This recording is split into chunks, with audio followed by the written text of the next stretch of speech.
Imagina um papel branco, inteiro, limpo, funcional, prontinho para escrever uma nova história. E imagina agora que uma chama decide encostar na ponta do papel. Diferentemente do vidro que trinca, quando a gente queima o papel, ele não queima de uma hora para outra, ele vai queimando aos poucos. Em determinado momento a chama aumenta e quando você menos imagina, esse papel virou só cinza. Percebe que esse papel não queimou do nada, mas foi uma chama constante, pequena, repetida e diária, que fez esse papel pifar assim. Nessa analogia, o seu cérebro é o papel. E alguns hábitos silenciosos que você nem percebe que estão impregnados na sua rotina representa essa chama que queimou o papel devagarzinho. Com o mundo moderno, cada vez mais a gente está ansioso, estressado, com dificuldade em se concentrar e com uma sensação de procrastinação que não passa. Quanto mais a gente tenta sair desse ciclo, menos a gente consegue. E a sensação é que a gente nunca vai conseguir sair daquilo. Na analogia da folha, seria como eu tentar apagar a chama do papel balançando ainda mais. A realidade é que as chances fossem que eu aumentasse o fogo e piorasse as coisas. É assim também conosco, quando tentamos melhorar a nossa produtividade, a nossa disciplina, a nossa memória, consertar o nosso cérebro sem tirar o que realmente está causando todos esses danos nele. O pior é que esses hábitos são silenciosos, não são hábitos que todo mundo fala. Não é aquele hábito tipo, sei lá, não é tão simples assim, são umas coisas que a gente não fala. Todo mundo faz, parece que é super normal, porque todo mundo faz, mas todo mundo se prejudica com o mesmo costume. E isso atrasa a vida dos seus sonhos sem você ao menos perceber. E no fim do dia, você acaba se sabotando diariamente e não faz a mínima ideia que tá fazendo isso. E esse problemão não acontece só com você, tá? Eu mesma passei por isso e hoje eu venho aqui sendo nutricionista focada em emagrecimento e focada no comportamento humano para te trazer 11 dicas, não 5, não 6, não 7, mas 11 dicas de ajustes de rotina que parecem simples, singelos, mas que têm o poder real de transformar completamente a sua vida. Se você ao final desse vídeo se comprometer com pelo menos um dos itens que eu te passei aqui, a sua vida vai ser transformada para melhor e você vai ter que voltar aqui depois contando como foi a sua experiência. Então se prepara para você viver uma vida mais concentrada, mais focada, mais disciplinada e construir a vida e o corpo que você merece. Quem sabe ler mais livros, aumentar a constância na academia, treinar mais, produzir mais no trabalho, em um projeto que te empolgue, não sei. Eu tenho certeza que, seja qual for o teu objetivo na vida, esses hábitos aqui vão te ajudar a regular o seu cérebro baseado na neurociência. Ai, gente, mas antes eu posso pegar o meu cafezinho? Pera lá! Meus queridos, sejam muito bem-vindos a esse canal. Eu me chamo Daiana Parizato, sou nutricionista focada em emagrecimento. E se o nosso santo bater, o meu, o seu, o nosso, o vosso, cogite me seguir ao final deste vídeo, porque, modéstia à parte, o conteúdo aqui é bem bom. Eu nunca me canso de fazer essa introdução. Vamos combinar de fazer assim? Os primeiros hábitos vão ser mais simples e depois eu vou trazendo hábitos mais complexos. Pode ser? Então eu vou começar com a ponta do iceberg e aí depois eu vou adentrando lá pros fundos. Combinado? Então, item número 1, pessoal, acordar e já pegar o celular na cama. Um hábito que parece simples, acho difícil alguém nunca ter feito isso hoje na modernidade, mas que já tem o poder de estragar uma parte do nosso dia sem a gente saber. Logo pela manhã, o teu cérebro está mais sensível à dopamina e o estímulo intenso imediato do celular, ele eleva o limiar de recompensa e reduz o interesse por tarefas comuns ao longo do dia. Então, traduzindo, se você começa o seu dia nas primeiras horas da manhã com muita excitação digital, o resto do dia parece sem graça. Nada é tão estimulante quanto a dopamina diária de notificações, de vários aplicativos e uma tela infinita que é a do Reels. Só que isso acaba sabotando o teu cérebro, porque você acaba buscando cada vez mais pelo estímulo dopaminérgico encontrado aqui. Se você faz isso pela manhã, as chances do seu dia ser péssimo aumentam consideravelmente. Então, uma boa dica para você é quando você acordar, delimita um horário no seu relógio ou no seu cronômetro para você ficar sem as telas. Acorda com calma, passa um café, lê um bom livro, talvez acenda uma vela, hábitos um pouco menos estimulantes no começo do dia. Esse ritual não precisa durar 10 horas, tá? Você pode fazer uma rotina matinal de 15 minutos, desde que seja livre de telas e de estímulos. Eu tenho certeza que o teu cérebro vai receber muito menos informação e a regulação dopaminérgica já vai ser muito melhor. Vamos pro item 2? Pare com o hábito nocivo de alternância entre tarefas. Em inglês, task switching. É basicamente você alternar em várias microatividades e se considerar uma pessoa multitarefas. Então você checa o e-mail, você toma café da manhã e você também vê rede social. O que acontece é que essa ideia de multitarefas, na verdade, ela não existe. O que o nosso cérebro consegue fazer é alternar entre uma e outra tarefa. Então, eu escolho tomar o café da manhã, eu escolho checar o e-mail e depois eu escolho ver o Reels. Depois eu escolho novamente o café da manhã e eu escolho dar mais uma olhada nos e-mails. Veja, essa alternância entre tarefas gera uma fadiga cerebral, porque a cada vez que você escolhe mudar de uma atividade para outra, você ativa o córtex pré-frontal, que é essa parte aqui da frente do nosso cérebro, responsável pela tomada de decisões. Só que olha que interessante. Coisa interessante. À medida que você vai escolhendo conscientemente trocar de uma tarefa para outra, o seu cérebro se cansa simplesmente pelo aumento do que chamamos de carga cognitiva. A carga cognitiva é o esforço mental total imposto à memória de trabalho ao aprender, ao fazer tarefas, ao fazer atividades no geral. O pulo do gato aqui é essa carga cognitiva, essa capacidade de aprendizado, de produção, de atividade cerebral, ela é limitada. Então, se você fica alternando entre tarefas que nem são tão importantes, como ver o e-mail e comer o seu café da manhã, você acaba gerando uma sobrecarga no seu cérebro, esgotando ele mais rapidamente, e aí você reduz o foco para quando você precisava fazer algo importante, tipo focar na dieta.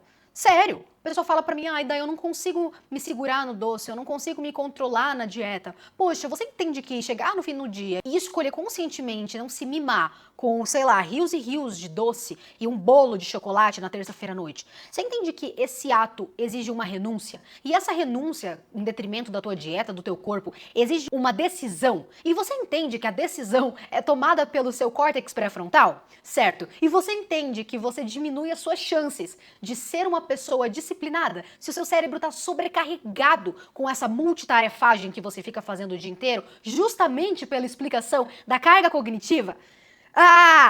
Isso é muito legal, porque aí no final do dia você pensa, poxa, eu nem consigo ponderar mais se eu tô fazendo certo ou errado na dieta, porque chega no fim do dia eu falo que se lasque. É claro que você fala, porque as suas atitudes diárias fazem com que o teu cérebro fique exausto, cansado. E se essa sobrecarga acontece por coisas bobas, como navegar entre aplicativos, ou fazer várias coisas ao mesmo tempo, comer enquanto assiste uma série, mandar áudio enquanto lê um livro, ou ainda produzir algo complexo no trabalho e oscilar olhando as redes sociais, isso tudo vai desgastando o seu cérebro. Eu sei que parece muito difícil a gente parar de alternar entre tarefas. Parece difícil pra caramba. Mas aqui eu trago um conceito que eu venho estudando nas minhas aulas de filosofia e que eu adoraria compartilhar com vocês, que é o conceito de sabedoria prática de Aristóteles. 350 a.C. Este homem trouxe a ideia pra gente de que virtude não era algo que a gente nascia com, que virtude era algo que desenvolvíamos todo santo dia. Ou seja, você não se torna disciplinado, capaz de fazer as melhores escolhas da sua vida do dia para a noite, mas sim com a chamada phronesis. Phronesis para Aristóteles é a sabedoria prática, é a prudência aplicada nos nossos hábitos diários. Não só saber o que é certo, não só ver um vídeo te ensinando a tomar decisões melhores e melhorar a tua capacidade cerebral, mas de fato agir de maneira organizada no seu dia a dia e implementar todo dia um pouco mais para chegar numa excelência, que é o que todo mundo busca quando vê um vídeo de autoaprimoramento. Traduzindo para você, esse hábito você só vai conquistar fazendo diariamente, tentando, constantemente. Fazer uma coisa de cada vez é um hábito que eu cultivo no meu dia a dia e realmente te incentivo a fazer também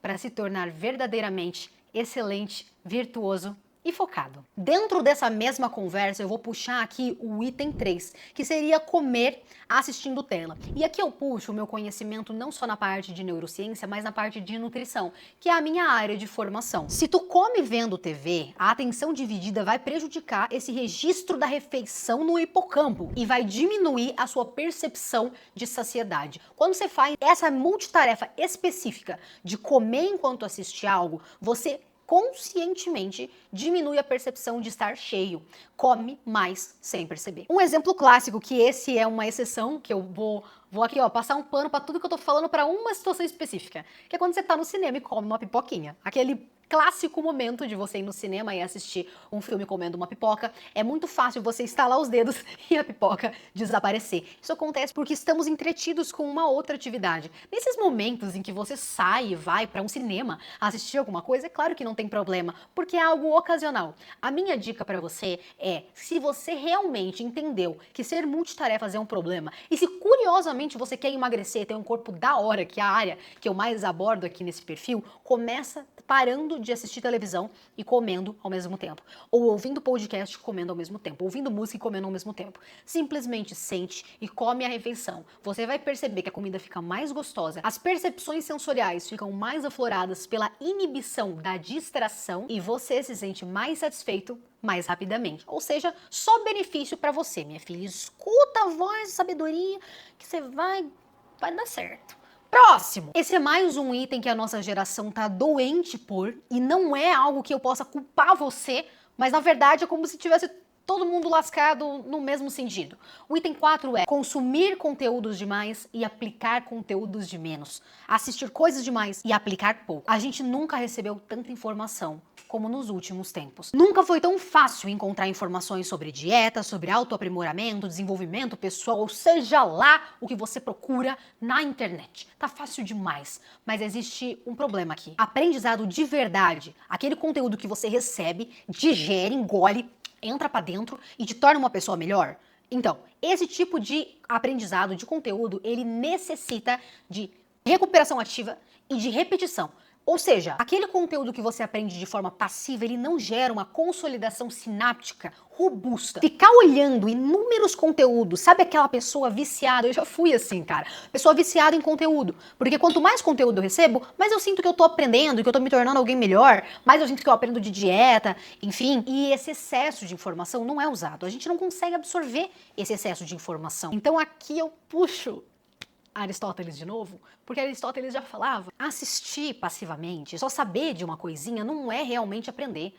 Aprender é praticar, e prática é phronesis.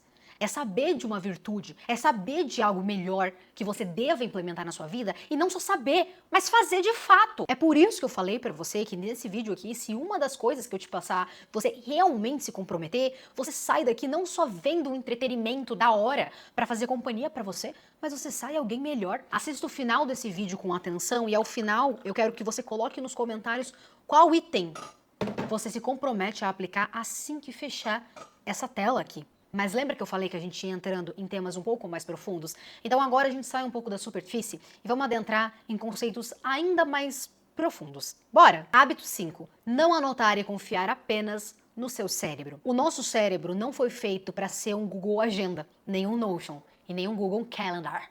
Google Calendar.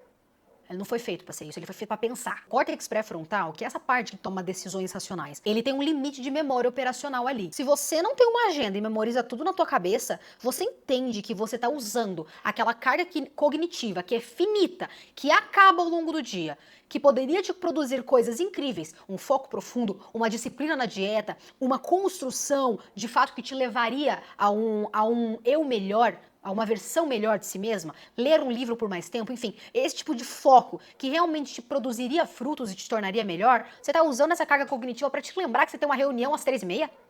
Ah, Cláudia, pelo amor de Deus, é extremamente importante que você tenha uma agenda para diminuir o esforço cognitivo de lembrar você de coisas que são tão simples. Se você tem uma reunião, se você tem um treino marcado, se você tem um compromisso, eu me lembro de não ter agenda e ficar lembrando tudo na cabeça. No final do dia eu me sentia exausta, eu não lembrava mais nem meu nome. Eu tava cansada, eu tava sobrecarregada e adivinha para quem sobrava?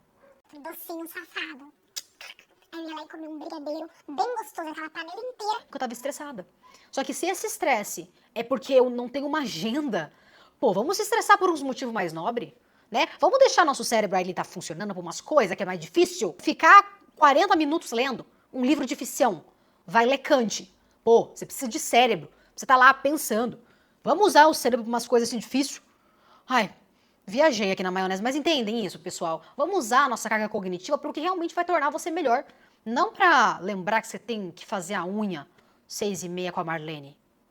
Qual foi, pô?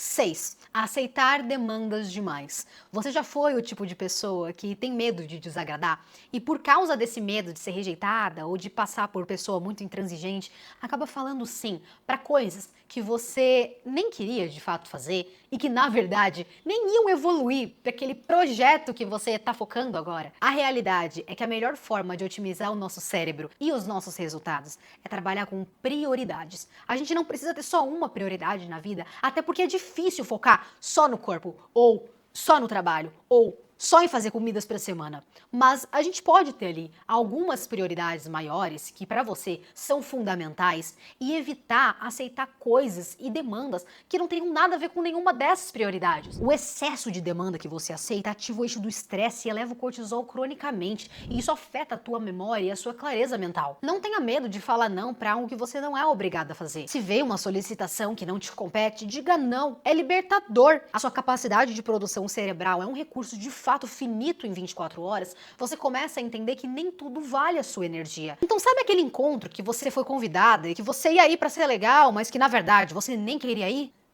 Diga não. Sabe aquele encontro entre amigos que você já curtiu, já socializou e pra você acabou, você tá cansada querendo ir embora, mas você continua lá pra ser legal? Diga não. Não a ficar mais. Se você tá cansado, vai pra casa. Sabe aquela pessoa que vai te pedindo um favorzinho, depois pede mais um, depois pede mais um outro, você deu a mão, aí a pessoa quer o braço, a perna, os dedos e os fios de cabelo? Diga não. Lembra que quanto mais demandas você aceita e quanto mais coisa tá na sua mesa, mais difícil fica para você priorizar o que de fato importa para você. Não tenha medo de desagradar nesse sentido. Sendo bem sincera. Item 7. Trabalhar muito perto da sua hora de dormir. Isso é uma coisa que acontece muito com quem é autônomo, né? Então, psicólogo, pessoal da área da saúde, empresário no geral. Cara, antes a gente tinha uma geração em que se mandava muito e-mail e você abria pelo computador. Pronto, acabou.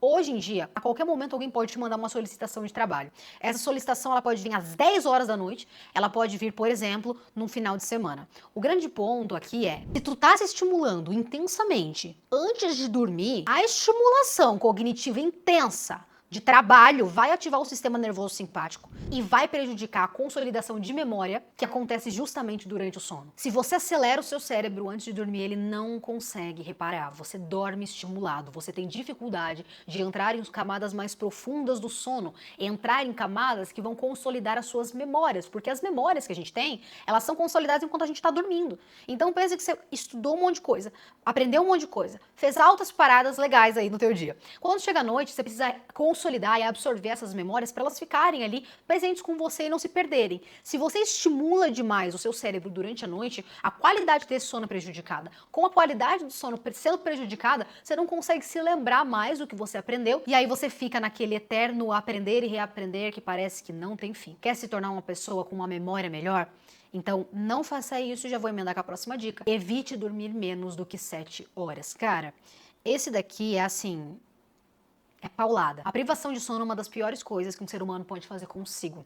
É o tipo de coisa que se você não tá na pior situação, na situação mais estrita possível, eu te aconselharia como nutricionista a preservar com unhas e dentes. Seja guardiã do teu sono. A gente falou muito aqui do córtex pré-frontal. Uma pessoa racional, clara, com foco, disciplina, tudo que você veio buscar nesse vídeo. É uma pessoa que tem um uso do córtex pré-frontal muito bom. Só que essa área racional do cérebro, que toma as boas decisões, que é ponderada, que faz da prudência uma bússola para ela, uma pessoa que não é impulsiva, etc e tal, ela necessariamente dorme bem. Porque os hábitos de comer impulsivamente doce quando tá nervosa, se estressar com as pessoas e sair gritando às vezes, falar coisas que não deveriam e acabar magoando outras pessoas, tentar estudar e não conseguir e procrastinar ativamente. Todas essas atitudes e características fazem parte de um sistema de pessoas que dorme mal. Sem sono bom, você aumenta a reatividade emocional pela amígdala. Você fica mais impulsiva, menos coerente nas suas decisões. Pode perceber, eu boto minha mão no fogo aqui que eu tô gravando com esse negócio aqui que eu fiquei 10 horas tentando acender, ó. Boto minha mão, esquece. Boto minha mão no fogo, se você botar pra dormir 4 horas por noite, você não vai perceber que você vai ficar com mais vontade de comer. Safadeza. Bolinho, croissant, coisinha assim, gostosinha, que não é nada de dieta. Você vai ficar mais impulsiva, você pode até puxar uma briga. Então, se você quer emagrecer, Se você quer controlar o teu apetite, se você quer controlar os teus hormônios, ser uma pessoa melhor, mais focada, mais produtiva, mais inteligente, seja lá o que tu quer, prioriza ser a guardiã do seu sono. Faça questão, cara, se puder ir embora de um rolê pra garantir tuas horas de sono, faça isso. Se puder mudar alguma coisa, um jantar para um almoço, pra você ter teu tempo de sono, faça isso. E só não dá pra mudar se a pessoa realmente estiver numa situação urgente, que ela trabalhe, não sei, que a pessoa não consiga de fato ajustar o seu sono. Mas assim, se você é o tipo de pessoa que tá vendo esse vídeo e sabe que pode fazer esse ajuste, faça pra já. Agora eu tô tomando um café e o item 9 é sobre ele. Você não deve usar o café como substituto crônico do seu sono. Explico já. O café ele não funciona tirando o seu cansaço. Na verdade, ele bloqueia os receptores de adenosina. Ele mascara. É como se ele estivesse escondendo que você tá cansado. Um cafezinho, um energético, um Monster, sei lá, ele não substitui um reparo neural e nem gera um equilíbrio hormonal. Então é muito comum pessoas estarem sentindo sono. E o sono é um sinal fisiológico do corpo, do seu cérebro, pedindo reparo, pedindo descanso e reequilibrar de fato os seus hormônios. Quando você toma um café para abafar esse cansaço, principalmente depois ali das 16h30, das 17 horas, você engana esse cansaço. Mas você não resolve o problema. Então, pessoas que tomam café à noite, pessoas que tomam pré-treino à noite, vão treinar, elas acabam perdendo a noção do cansaço delas e vão dormir mais tarde e mais. Se conseguem dormir pela ação da cafeína, ainda que elas consigam adormecer e não tenham problemas com insônia, esse sono não é reparador.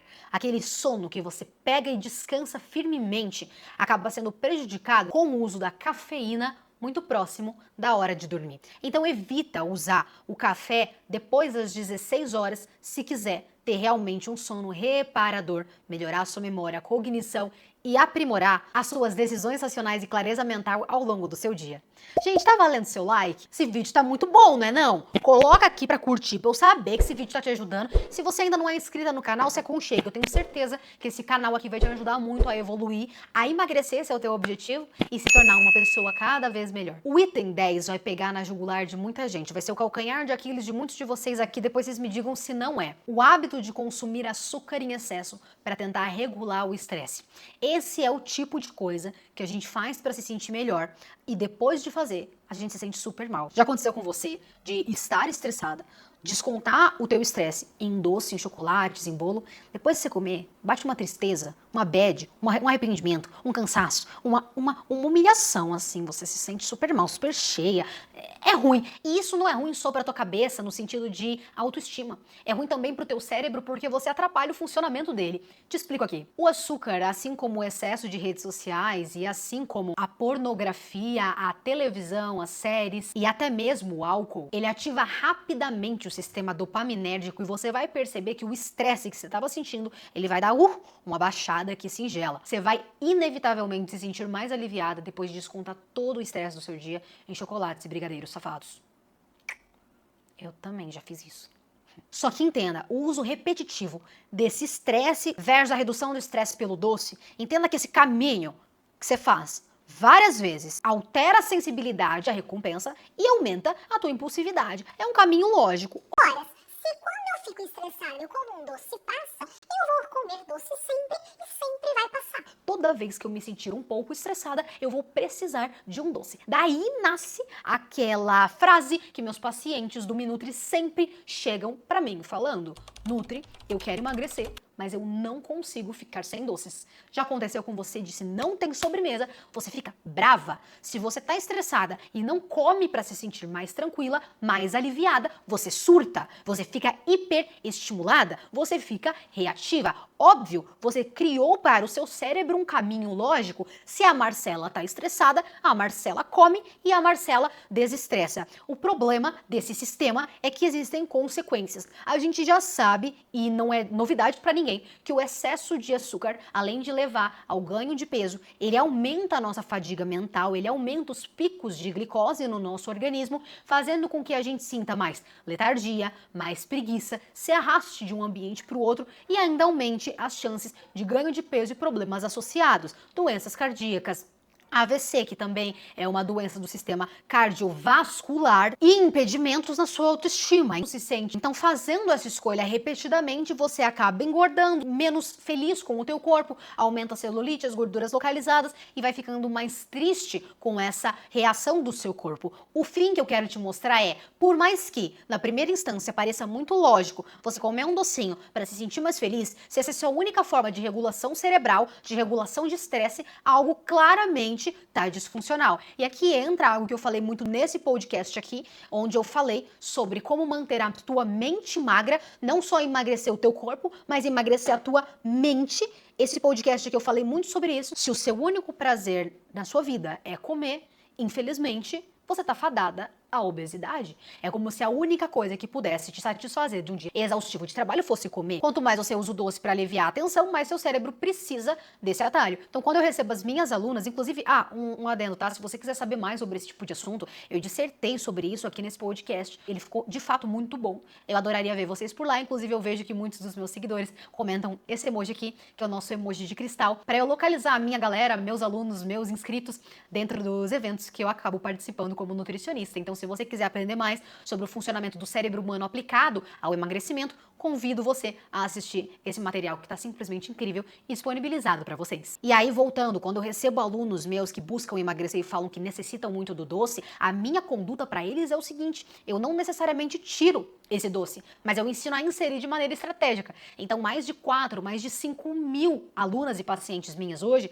emagrecem de 3 a 25 quilos e elas comem doce todos os dias. Só que esse doce ele vai ser inserido de uma forma que evita pico glicêmico, que evita essa recompensa como a única via do teu cérebro. Então, eu ensino você a encontrar outras formas de prazer na sua rotina, que não seja só comer, porque veja, o problema não é você comer ou usar o celular, mas é você ficar dependente disso a vida inteira, quase como se entrasse num buraco sem fim. Então, dentro do Minutri, meu programa de emagrecimento, eu falo certinho sobre isso. Se quiser entrar e se inscrever, o link tá aqui embaixo. Não vou tomar mais o seu tempo, mas eu vou passar para o último item. Mais um item ligado à nutrição. Fazer muitas refeições volumosas ao longo do dia. Se você faz grandes cargas digestivas, tu vai desviar o fluxo sanguíneo para a tua digestão e essas variações vão afetar a tua energia mental. A gente pode controlar teus picos de glicemia, mas se você faz uma refeição muito pesada, vai ser difícil você conseguir se concentrar depois. Já conheceu aquela lezeirinha após almoço, né, gente? Depois de comer, a gente fica meio assim.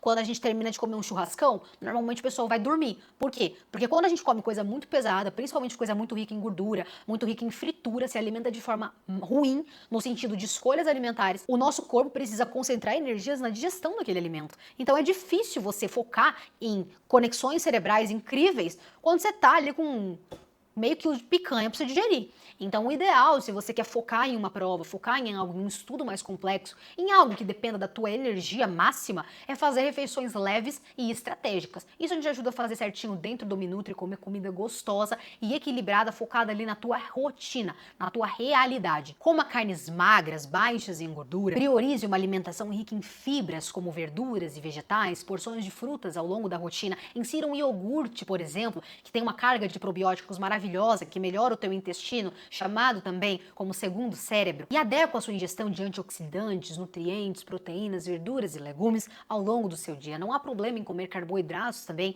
desde que eles sejam balanceados e focados na sua necessidade do momento. Evita comer pesado demais antes de um momento de foco máximo, porque é natural que você fique mais lenta depois. Pessoal, eu espero que esse vídeo tenha sido transformador para você e espero também que uma das dicas seja utilizada e se você se compromete a sair daqui com uma grande lição aplicada na sua rotina, a partir de agora, compartilhe aqui embaixo nos comentários qual será o item que você decide aplicar a partir de agora para se tornar uma pessoa melhor. Se esse vídeo te transformou e ajudou você, não se esquece de se inscrever aqui no canal. O conteúdo aqui é feito para te fazer evoluir de fato.